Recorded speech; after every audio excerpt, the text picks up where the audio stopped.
Gustavo Adolfo Meneses Torres, estudiante del tercer trimestre de Comunicación Social, y mediante este video les estaré exponiendo sobre las faltas de lenguaje en sus dos modalidades, los vicios de dicción y los vicios de construcción, así como las reglas de oro de la ortografía española.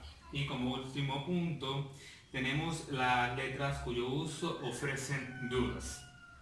Como primer punto, tenemos las faltas de lenguaje.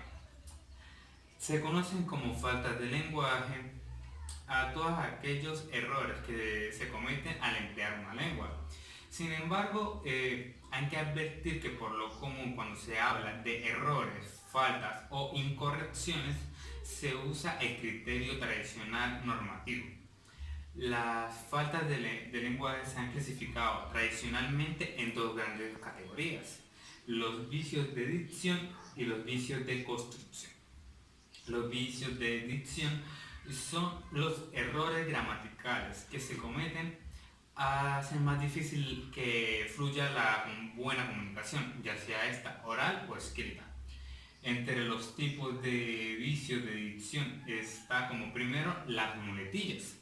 Este vicio se encuentra bastante presente en la exposición de discursos ante un público, cuando el individuo por nerviosismo se le escapan palabras reiteradamente seguidas. Ejemplos: bueno, entre otros. Dequeísmo.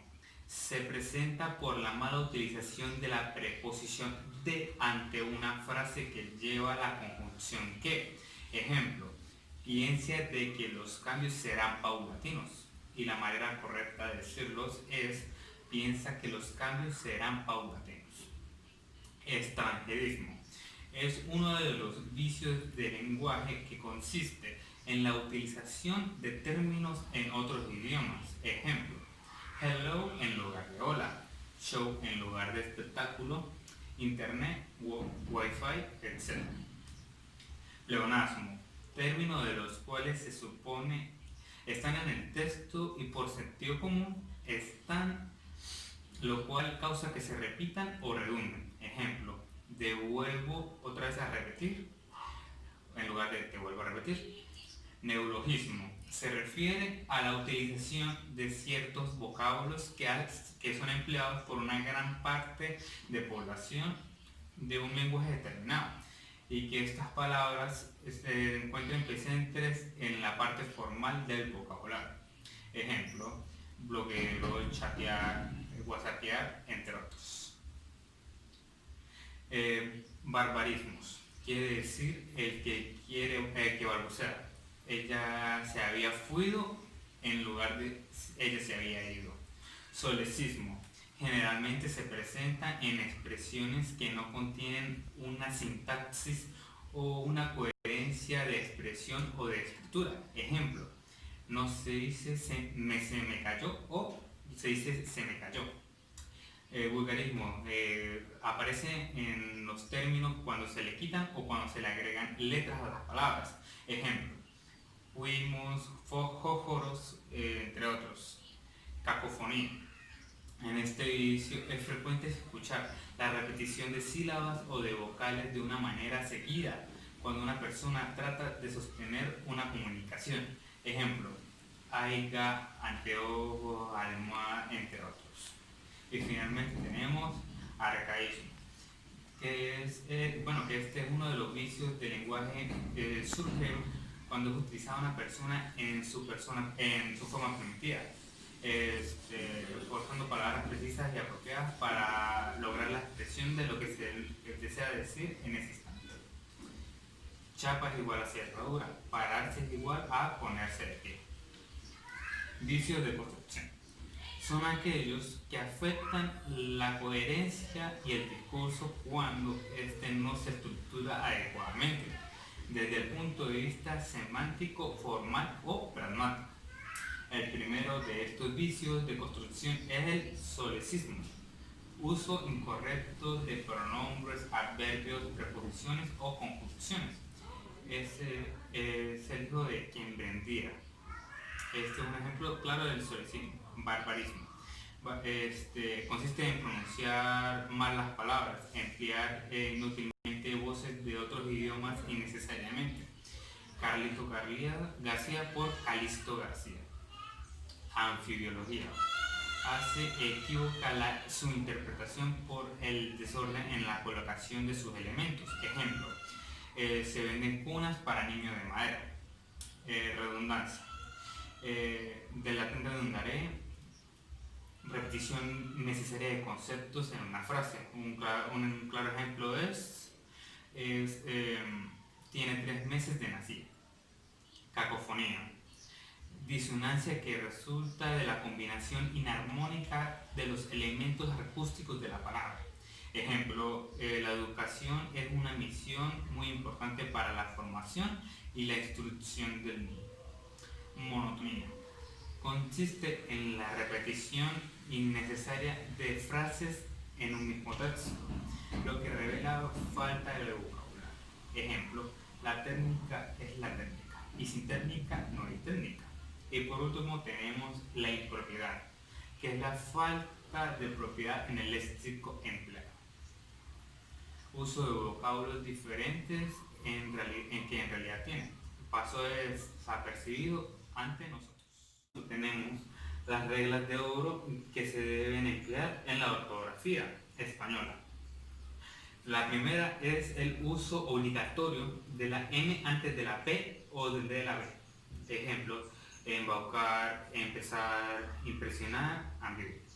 La segunda es la N se utiliza antes de la V. Ejemplo, envase, invadir, envenenar. La tercera regla es el uso de la Z.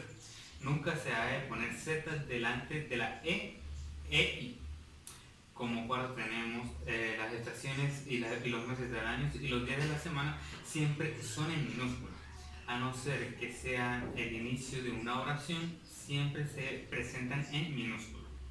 La quinta regla es el uso de la B. Bra, bri, bi, bro y bru siempre se escriben con B. Ejemplo, brillante, bravo, absorto o obsesión. Cuando realmente utilizar la G y la J. Como regla general se escribe G antes de la E e I y se escribe J delante de la A o U. Pero como todo en esta vida siempre existen excepciones. Se escribe con J las palabras que terminan en AG o E. Ejemplo, mensaje, masaje, también lleva J la forma de los verbos que no tienen G ni J en el infinitivo. Por ejemplo, el infinitivo de decir es di o dijeron, de traer, de trajimos, trajeron. Finalmente se escribe con G todos aquellos verbos que terminan en hergir, excepto tejer o crujir. Como séptima regla tenemos el uso de la WR, que esta solo se utiliza cuando es un sonido fuerte y va entre dos vocales, nunca al comienzo de una palabra. Radical, error, entre otros. Y por último, la octava regla es el uso adecuado de las tildes.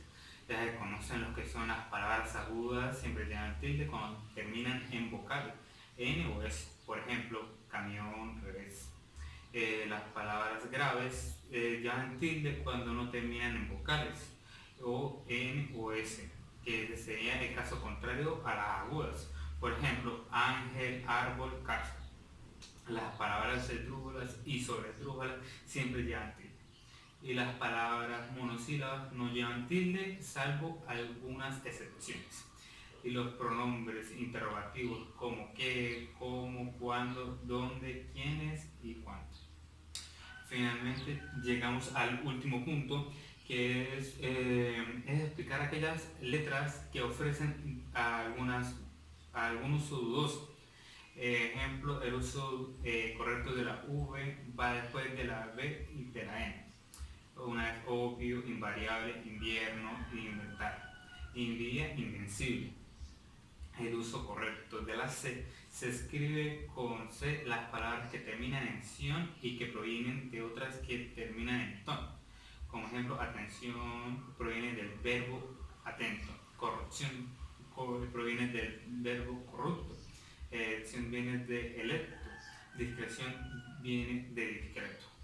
El uso correcto de la S. Se escribe con S las palabras que terminan en ción, pero que provienen de otras que también terminan en son.